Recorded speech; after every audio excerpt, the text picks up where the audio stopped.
गौरव अरोड़ा जी, पानीपत से। हरी हरी भाई। महाराज जी, आपके चरणों में कोटि कोटि प्रणाम। महाराज जी, कई बार जब कोई हमारे साथ बुरा आचरण करता है तो उस समय हमारे मन में भी उसके लिए बुरा भाव एवं ध्रुवामना आता है। यही मनुष्य वृत्ति है, यही मनुष्य वृत्ति है, कोई नई बात नहीं, सबके अंदर आता है। पर अब आपको केवल मनुष्य ही नहीं रहना, आपको नया कर्म करना है। आपको साधारण जीव की गति में नहीं जाना, आपको आत्मा स्वरूप का बोध या भगवत प्राप्ति करनी है, तो अध्यात्म मार्ग में चलना होगा। अब अध्यात्म मार्ग से आप इसे काट सकते हैं, अन्यथा तो फिर लड़ाई झगड़ा राग द्वेष ये तो चलता ही रहता है। अध्यात्म मार्ग से कि ये आदमी क्रिया कर रहा है, लेकिन इसका कारण क्या है। बुद्धिमान आदमी कारण पे पहुंचता है, क्रिया पे नहीं टिकता। इसने मुझे गाली दिया, मैंने कुछ अपराध नहीं किया, फिर भी ये मेरे को नीचा दिखाना चाहता है, मेरे प्रति प्रतिकूल आचरण करता है, तो इसका कारण क्या हो सकता है। तो भक्त सोचता है इसका कारण भगवान है। क्या भगवान क्या कारण हो सकते हैं, हमें गाली क्यों दिलाए। कोई मेरे ऐसे अपराध हैं जिनका दंड मुझे बहुत भयानक मिलता, तो गाली दिलवा के अपमान करवा के मुझे भगवान पवित्र कर रहे। जय हो मेरे कृपालु प्रभु, आपकी जय हो। आप उस क्रिया पे नहीं टिकेंगे तो द्वेष नहीं बनेगा और भगवान में वृत्ति चली जाएगी।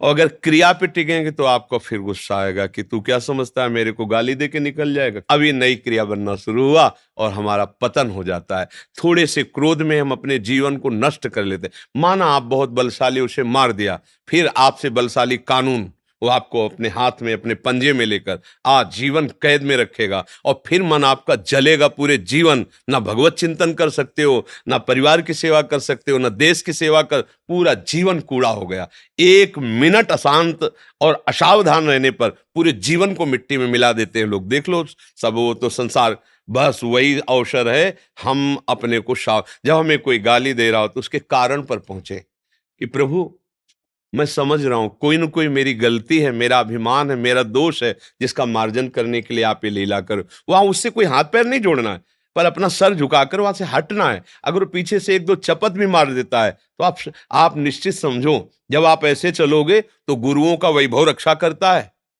आप सर मोड़ के चल दोगे तो आप जिनके लिए सर मोड़ दिए वो उनका सर नीचा करवा के छोड़ेंगे। इतनी सामर्थ्य, अनंत शक्ति संपन्न है। गुरु वाणी के अनुसार चले, सहन करना, दूसरे को क्षमा करना, और उस समय गुरु चिंतन में, भगवत चिंतन में लग जाना, तो बच जाओगे। लड़ाई झगड़ा राग द्वेष हर व्यक्ति के अंदर है, आप नहीं, हर व्यक्ति के अंदर। इसी को मिटा दे सो महात्मा, और जो इसी में फंस गया वही संसारी पुरुष होता है। महात्मा जिसके विचार, जिसकी बुद्धि निरंतर भगवत तत्व में स्थित होती, उसे कहते हैं। कोई भी घटना, कोई भी परिस्थिति, कोई भी दुख, कोई भी अपमान उसके हृदय में क्षोभ नहीं पैदा कर सकता, क्योंकि वो विचारवान है। तुरंत विवेक के द्वारा अपने को संभाल लिया। और अज्ञानी पुरुष तुरंत उस घटना से, घटित परिस्थिति में आकर वो ऐसी नई घटना कर देता है जो जीवन भर शोकित होना पड़ता है, जीवन भर। इसलिए भैया सावधान रहो, दूसरे की कोई गलती नहीं, मेरी ही गलती का परिणाम दूसरा मुझे दे रहा, पक्का समझ लो। ऐसे विश्व में किसी की ताकत नहीं कि आपको छू ले। अगर कोई मुझे दंड दे रहा है तो मेरे किसी कर्म का, किसी जन्म का वो फल है, और मुझे सह लेना चाहिए, हिसाब किताब बराबर। अगर हम नया कर्म करते हैं तो फिर अलग बात है। और उसी समय एक और बात जिसको गुप्त है कि इस पर ज्यादा वार्ता नहीं होती।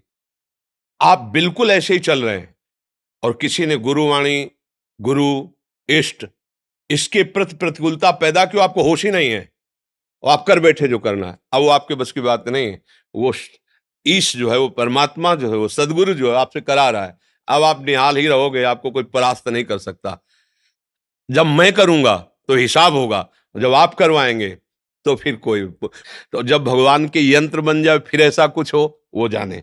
अपनी तरफ से क्षमा, अपनी तरफ से दया, अपनी तरफ से विवेक के द्वारा मेरी ही कोई गलती है ऐसा भाव रखना, और फिर भागवतिक विधान जो हो वो हमारे बस का नहीं, ऐसा भाव रखना चाहिए।